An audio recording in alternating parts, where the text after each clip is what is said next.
Salutations, people of the internet. Welcome to the database. Now, just as a heads up, next week I'm going to look over the full version of Kirby and the Forgotten Land to follow up on my demo video I did weeks ago. But before we reach to present times, I want to look at the game that kickstarted Kirby into the iconic Nintendo franchise, starting in 1992 with the Game Boy exclusive Kirby's Dream Land. This video won't take too long as opposed to the Forgotten Land video. Besides, there's not a lot to take from this game.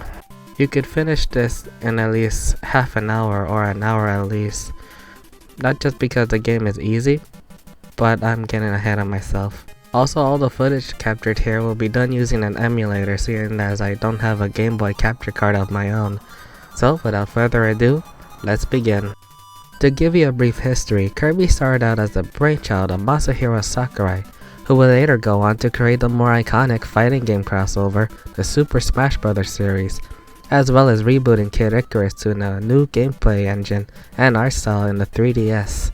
But back to Kirby. While developing Kirby's Dream Land, he wasn't as adorably pink as we all know him to be, at least according to the game's box art.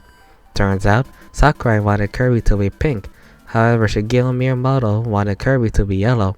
So while Sakurai and Miyamoto settled their issues with one another like in every other marriage, the developer decided to leave Kirby white and gray until the next Kirby game, Kirby's Adventure, on the NES.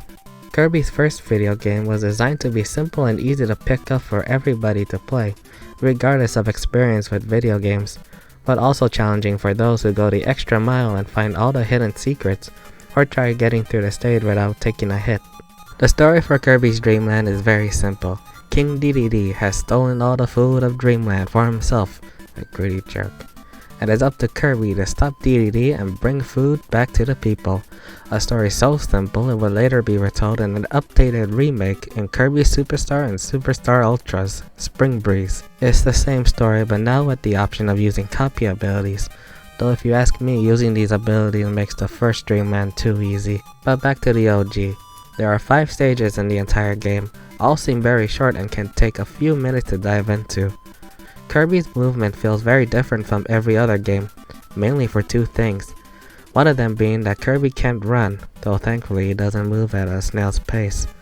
The other thing being Kirby can only inhale, swallow, and spit. Yeah, no copy abilities in the first game, which feels really weird, but naturally at the same time. I see gameplays of other Kirby games where players get through the stage without a copy ability, especially with bosses, so this is something like a predecessor to that. Instead, in its place are these unique objects Kirby can inhale, like this plate of hot spicy curry that makes Kirby spit fire, a microphone that screen nukes every enemy on sight. While it looks like a sweet potato, this gives Kirby a projectile while in his float form, though this is only used for that one boss fight, you know the one. And then there's this invincibility candy, which kinda explains itself. He can also float infinitely, though I only use this occasionally. Fast forward to the bosses, and this is the highlight of the game for me, mostly because I enjoy replaying bosses. The first boss you encounter is something that will become a staple in all Kirby games going forward. A living tree with eyes and a mouth. Each boss in this game feels very unique and memorable, even if you're using the same technique to take them down. In the second world, you will encounter Lololo and Lololo. Yeah, that's their names. Though these two actually made their first appearance in a separate video game called Adventures of Lolo in 1989 on the NES. World 3 turns the boss into a 2D air shooter where you fight against a blimp called Kabula, while World 4 introduces us to another staple in the Kirby franchises, mini-bosses, ending with a stronger version of a similar boss. The final stage of the game is basically a boss gauntlet from all the previous stages you went through, with the final fight against King Dedede himself. Beat the king, give the people back their food, and that's it.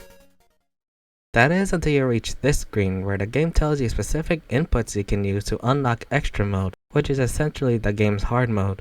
And by hard mode I mean, what the f is this difficulty spike?